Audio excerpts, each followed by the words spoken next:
우울한 수요일입니다. 조금 이따 얘기하겠지만, 진숙이가 오늘 신이 나서 출근을 했더군요. 아우, 씨, 이 더위에 링클 부츠가 웬 말이냐. 어우, 씨. 나름 최대한 멋을 내고, 진짜 못 냈어요. 헤어스타일도 바꾸고, 네, 기사가 태워주는 차를 타고서, 신나가지고. 신나서 장관처럼, 출근을 했습니다. 얘기 나온 김에, 여기 남자야? 얘기 나온 김에, 이 기사 먼저 하고 갑시다. 네.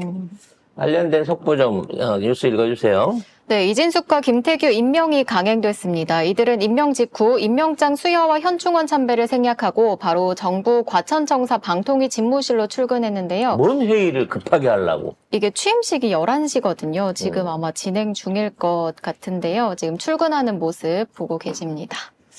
사실 이게 이진숙한테 갈 자리가 아닙니다. 이게 방통위원장이라는 게. 이 장관급이에요, 대우가. 이게 왜 장관급이냐면 원래 정보통신부라고 우리나라 그 장관이 하던 자리랑 이 방송위원회가 합쳐져 갖고 지금 방송통신위원회가 된 거거든요. 그래서 박근혜가 오기 전까지만 해도, 박근혜 하기 전까지만 해도 이게 통신 주파수까지 관리를 했기 때문에 진짜 알짜 중에 알짜 자리인 거예요. 그거를 마지막 경력이 이 대전 MBC에서 쫓겨난 그만뒀던 이진숙이 맡기에는 너무 이 자리는 사실상 큰 자리입니다. 과하지? 심하게 과하죠. 이런 애한테 연봉 2억에 연봉 2억 가까운 연봉에 관용차에 무제한 법인카드를 줘놨으니 또 얼마나 와인과 빵을 사드실지. 일단 와인부터 사겠네요. 영업용으로. 일단 그 정부 종합청사, 이청사 부근에 있는 빵집들은 전부 다 녹아나지 않을까라는 생각이 듭니다. 네. 그래서 빵집을 갈까? 이렇게 법카가 빵집에서 이렇게 많이 털렸는데, 그래서 빵숙이라는 별명까지 붙었는데, 이게 뭐 거의 또 빵집을 갈까요? 빵 성애자 내지는 빵 중독자인데, 네. 그럴 수 있겠다. 안 갈 수가 없죠. 그렇죠. 나폴레옹 빵집 가서, 사장님, 오랜만이에요. 자, 나 이번엔 장관이니까 100만 원씩 충전해요, 포인트. 이렇게 되겠죠. 아무튼, 이진숙 관련해서는 또 어저께 충격적인 폭로가 또 나왔습니다. 무단으로 해외여행을 갔다 왔다는 거죠. 네, 그 MBC 사장직 물러나기 직전에 계속 출근했었다고 했었는데 해외로 출국했던 사실이 드러났습니다. 대전 MBC 사장에서 물러나기 3주 전 2017년 12월 22일 노조가 사측에 보낸 공문인데요. 이진숙이 12월 2일부터 출근하지 않고 있다. 업무 차량을 계속 쓰는 것은 배임인 만큼 즉각 반납하라고 요구했는데요. 이런 이제 공문까지 공개된 마당에 인사청문회에서는 당시 계속 출근했었다고 답변했습니다. 그러니까 이게 얼마나 비양심적인 인간이냔 말이죠. 지가 출근해서 일 다 받고 심지어 사람들한테 빵까지 나눠주고 그랬다고 하는데, 와인도 나눠 먹고요. 그랬다고 하는데 본문에서는 본 사람이 없어요. 솔직히 이런 얼굴 눈에 안 띄기 쉽지 않잖아요? 근데 중요한 건 뭐냐면 이번에 청문회 관련해가지고 해외 출국 관련된 그 기록을 요구를 했는데 이걸 빼먹었단 말이야. 안 내놨어요. 네. 사실 처음에 국회의원들이 요구한 건 이걸 노리고 한 건 아니었을 걸로 생각이 되는데, 이 시기에 파업이 진행되고 12월 달에 거의 안 나오다가 갑자기 12월 22일 날 이스탄불로 비행기를 끊어서 여행을 간 겁니다. 그래서 이건 출입국 관리소를 통해서 알아본 게 아니고요. 얘가 티켓을 끊었던 대한항공을 통해 가지고 얘가 12월 21일부터 1월 3일까지 이 해외에 갔다 왔다. 이스탄불을 경유해갖고 거의 9일을 갔다 왔으니까 쭉 한 바퀴 돌았겠죠. 네. 터키를 비롯해갖고 그쪽 동유럽, 남부 유럽을. 그래서 그렇게 신나게 놀고 왔다는 겁니다. 그래서 그 기간 동안에 일단 출발하는 날 관용차 거기 가서 기사가 대기하고 밥 먹었고요. 칼국수. 네, 데리고 오는 날 똑같이 출근을 한 겁니다. 그래서 그 기간 중에 결제가 없는 거예요. 근데 이게 합법적인 휴가나 이런 게 아니라는 거예요. 야. 자기는 휴가를 냈다고 얘기를 하거든요. 네. 근데 회사는 휴가 접수가 없어요. 그래놓고 휴가로 처리했다. 아니, 지가 처리하면 처리가 되는 거야? 스스로. 예, 심지어 그리고 나는 거기에 비상연락 체제를 갖추고 있었다. 아니, 직원 명부에 전화번호 써는 게 무슨 비상연락망이냐고. 그 기간 동안에 아무런 결제를 안 했는데. 중요한 건 휴가 처리를 했는데 그 사이에도 법인카드는 썼다는 거잖아요. 그렇죠. 12월 내내 법인카드를 쓴 거잖아요. 사실 따져놓고 관용차를 쓰고. 심지어 자기 개인적인 가족여행을 가는 상황에서, 물론 동승자는 확인이 안 됐습니다.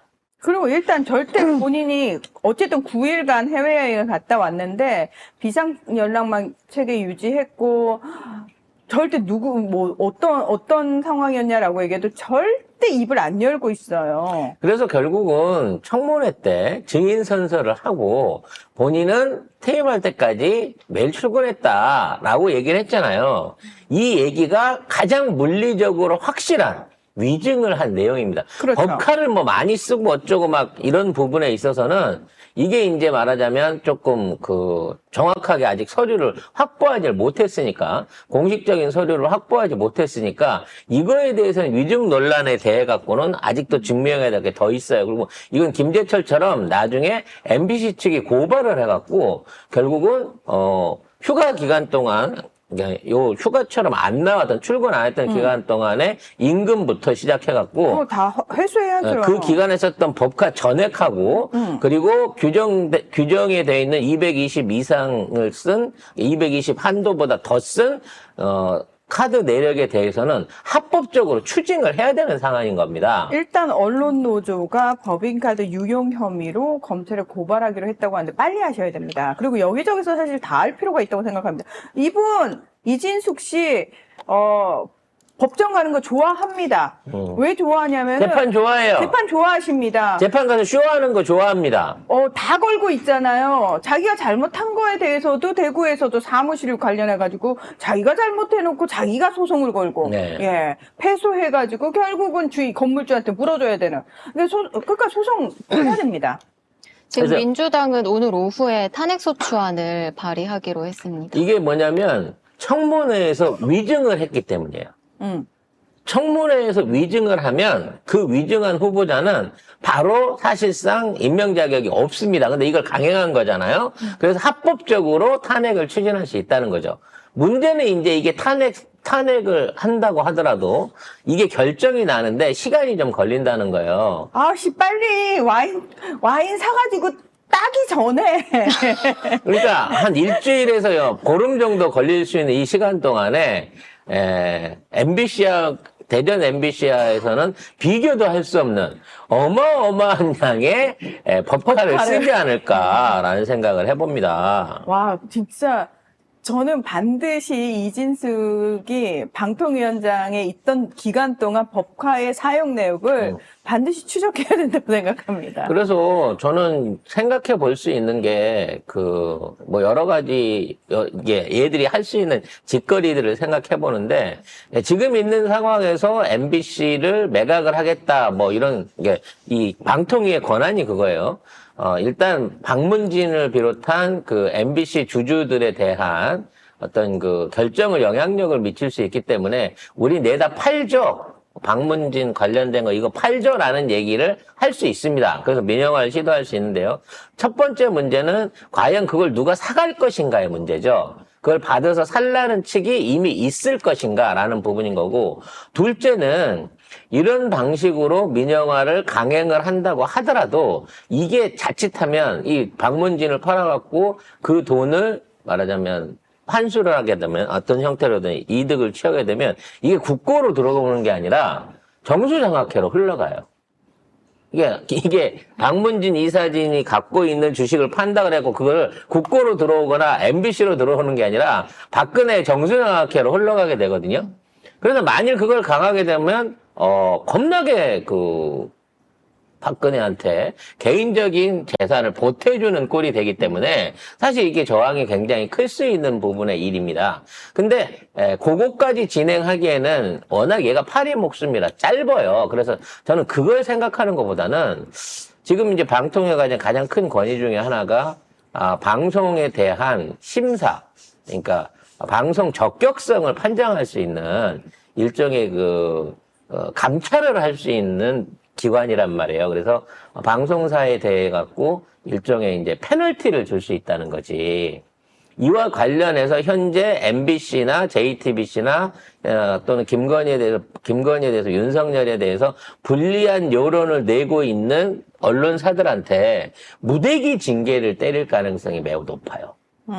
미리 때려놓는 거지. 그래서 이제 1년 지나갖고 이제 다시 재승인 절차가 들어갔을 때 사실상 재승인을 받을 수 없게끔 요렇게 미리 만들어버리는 작업을 할 수 있다는 겁니다. 그렇게 되면 실제로 MBC, KBS, SBS 같은 지상파뿐만 아니라 각종 종편들도 그 점수에 의해 가지고 그 점수에 의해서 방송 송출을 할 수 없게 되는 폐업을 해야 되는 상황을 만들어낼 수 있다는 거죠. 이걸 먼저 던져놓고 나서 그리고 나서 나중에 이걸로 방송사 협박하거나 딜을 하려고 하는 무대기 징계 조치를 분명히 내릴 것이다라는 예상이 듭니다. 요거는 사실상 시간적으로도 그렇고 요거를 이제 막을 수 있는 어떤 여지가 좀 덜하기 때문에 그런 방향으로 이걸 끌고 가지 않을까라는 생각이 들고요. 이제 대학교 동기끼리 방통위와 방심위를 둘이 독식을 하지 않았겠습니까? 불법적으로. 그러면 서로 주고받고 하면서 방송사에 대한 압박은 방통위가 하고 그 다음에 기사에 대한 압박은 방심위가 하면서 이런 방식으로 언론의 재갈을 물리려고 할 것이다. 요게 이제 뻔히 보이는 수작질인 거고요. 두 번째는 인터넷 방송 유튜브에 대한 어떠한 형태의 규제를 진행할 가능성이 매우 높습니다.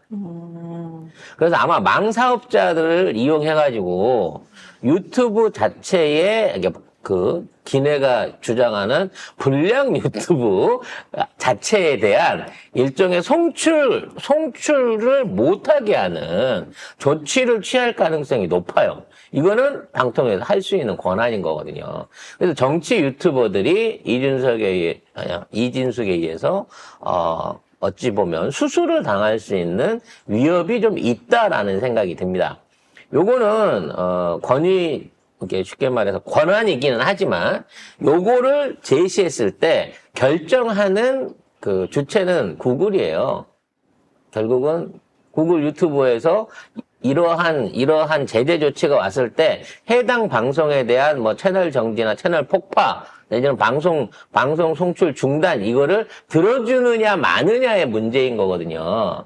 근데 다행히 한번 구글에 가갖고 유일임이가 휘저서 놓고 와서 감정이 안 좋은 것도 있고요. 그리고 이제 국내에 있는 유튜브 방송들 중에 사실 정치 유튜브들은 구글 입장에서는 별 돈이 안 돼요.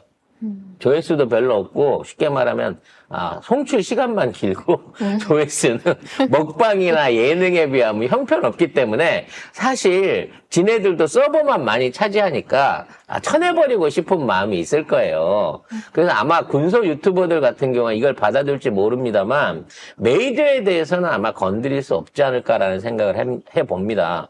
따라서 송작가 TV도 거기에 안 휩쓸리려면 여러분들이 구독과 좋아요가 중요한 게 아니에요. 실질적인 수익하고 연결될 수 있는 방탄 membership을 많이 들어주셔야. 네. 네. 초식주의자에 많이 와주세요. 유튜브가 생각해보면, 이거 잔잘한 얼마 안 나오는 게 아니라 여기는 상당히 그래도 수입이 되는데, 얘랑 나랑 6대4로 나눠 먹는데 얘를 닫기는 좀 아까운데 요렇게 돼야 구글이 살려줄 수 있을 가능성이 높아진다는 것이죠. 그래서 변함없는 애정과 방탄 멤버십에 신경을 좀 써주셨으면 좋겠습니다.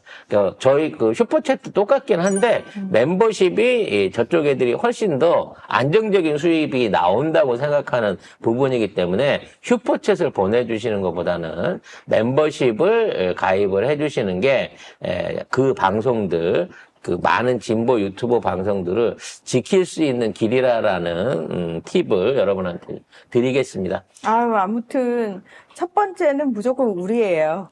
일단 우리가 살아야죠.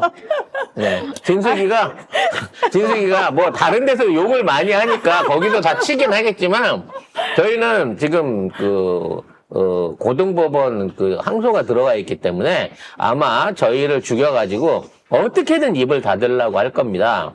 네. 제발 살려주세요. 네. 부탁드리도록 하겠습니다.